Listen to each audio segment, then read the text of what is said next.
पोटासाठी नाचते मी परवा कोणाची. पोटासाठी नाचते मी परवा कुणाची. मंडळी, तुम्हाला प्रश्न पडला असेल की मी आज हे गाणं का म्हणतोय. चला सांगतो. नमस्कार, मी युवराज आणि तुम्ही पाहताय देवगिरी मराठी. मंडळी, सगळीकडे आता श्रद्धा कपूर या अभिनेत्रीचा एक चित्रपट रिलीज होतोय आणि त्याचा ट्रेलरही आलाय. त्यामध्ये इठाबाई नावाच्या एका व्यक्तीची श्रद्धा कपूरने भूमिका साकारली.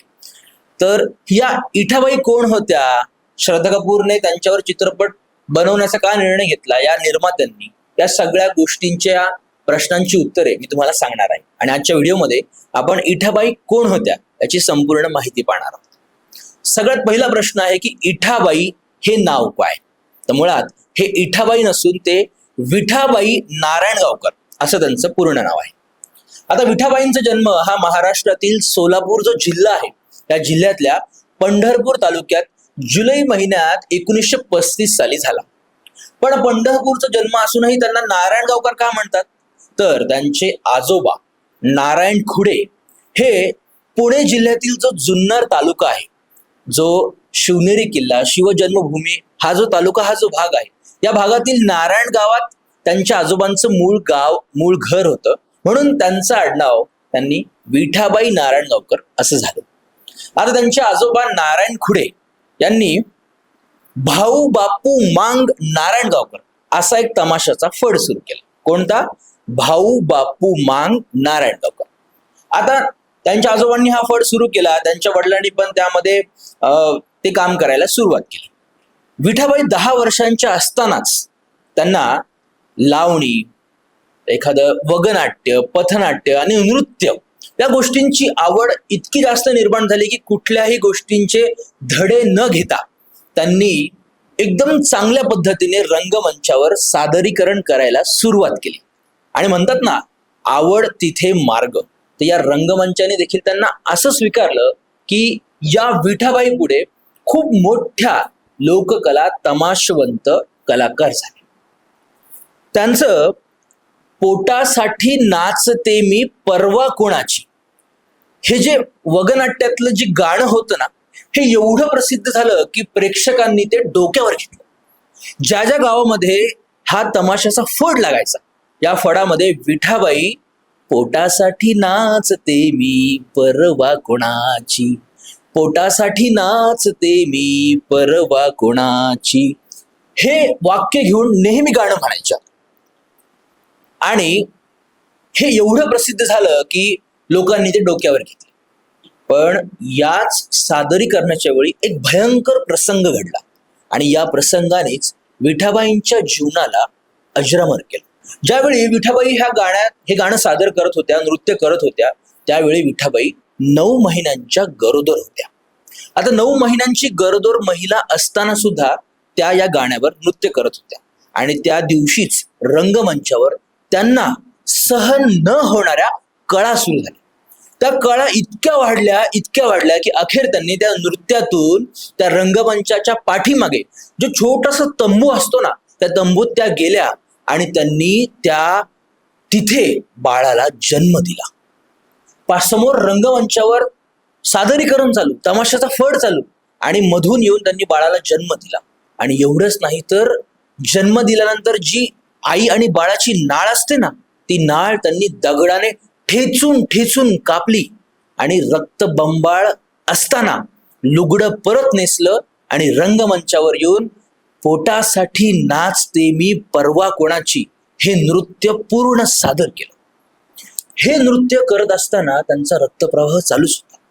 हे जमलेल्या सगळ्या लोकांनी, सगळ्या प्रेक्षकांनी पाहिलं आणि लोक त्यांची त्या कलेप्रती त्यांचं प्रेम आणि त्यांची सद्भावना बघून थक्क झाली. लोकांनी उभा राहून विठाबाईंना दंडवत घातला, प्रणाम केला आणि तुमच्या कलेला आम्ही आज मानलं आणि कृपया तुम्ही हे रंगमंच आज सोडा आणि विश्राम करा अशी त्यांना एक विनंती केली. विचार करा मंडळी, ज्याला म्हणतात कलेवर प्रेम. नंतर या गोष्टीची दखल फक्त जिल्हा नाही, राज्य नाही, तर देश पातळीवर घेण्यात आली. आणि 1957 साली राष्ट्रपतींच्या हस्ते या विठाबाईंचा पदक देऊन सन्मान करण्यात आला. आता विठाबाईंचं आयुष्य एवढ्यात थांबलं नाही. पुढे ज्यावेळी भारत आणि चीन या दोन देशांमध्ये भयंकर युद्ध सुरू झालं, या युद्धाच्या वेळी भारतीय सैनिक जे होते, या सैनिकांना मनोबल वाढवण्यासाठी, त्या परिस्थितीत त्यांना मनोबल टिकवण्यासाठी आणि थोडंसं मनोरंजन देण्यासाठी विठाबाईंनी विनामूल्य त्यांचा तमाशाचा फड त्या सीमेच्या ठिकाणी नेला आणि भारतीय सैनिकांचं मनोबल वाढवण्यासाठी त्या ठिकाणी विनामूल्य तमाशाचे प्रयोग सादर केले. विचार करा, स्वतःची कला आणि स्वतःच्या देशासाठी त्यांनी स्वतःला समर्पित केलं. पुन्हा एकदा या गोष्टीची दखल घेण्यात आली आणि 1990च्या सुमारास पुन्हा एकदा राष्ट्रपतींच्या हस्ते विठाबाईंना पदक देऊन गौरविण्यात आलं. मंडळी, यानंतर विठाबाईच नाही तर त्यांच्या मुलीचं नाव आहे मंगला बनसोडे. मंगला बनसोडे या देखील खूप छान एक कलाकार झाल्या. त्यांनी सुद्धा त्यांच्या परिवाराची जी तमाशाची परंपरा होती ही पुढे चालवली आणि आईसारखंच त्यांनी देखील नाव कमावलं आणि महाराष्ट्र शासनाने यांचा सुद्धा पुरस्कार देऊन गौरव केला. म्हणजे आई आणि मुलगी या दोघींनी देखील हा वारसा पुढे चालवला आणि या गोष्टीची दखल वेळोवेळी शासनाने घेतली.